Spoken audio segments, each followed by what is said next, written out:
Umushumba wa Kiliziya Gatolika ku isi Papa Francis yavuze ko ibyishimo biva ku Mana bityo ko n'ibituruka mu gukora imibonano mpuzabitsina nabyo ariho bituruka.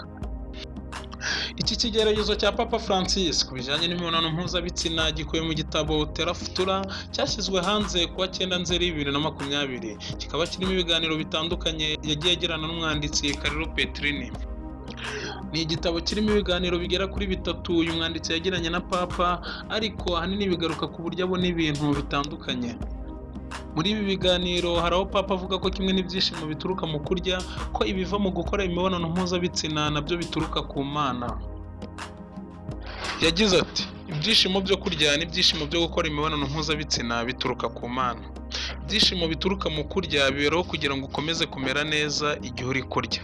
Kimwe n'ibyishimo biva mu gukora imibonano mpuzabitsina biberaho kugira ngo kurushaho kugira urukundo rwiza no gutuma ibiremwa bikomeza kubaho. Yakomeje agira ati ibyishimo bituruka ku Mana ntabwo ari ibya Gatolika, ibya Kristo cyangwa ikindi kintu icyo ari cyo cyose, bituruka ku Mana. Papa Francis kandi yavuze ko afata imibonano mpuzabitsina n'ibyishimo byo kurya ibiryo bitetse neza nko gukabiriza kwaranze amatorero mu bihe byashize ku bijyanye n'imyitwarire iboneye. Ibintu avuga ko ari ugusobanura nabi ubutumwa bwa Gikristo. Umushumba wa Kiliziya Gatolika avuga ko gukabiriza ibijyanye n'imyitwarire myiza byateye ikibazo gikomeye n'uyu munsi kikigaragara.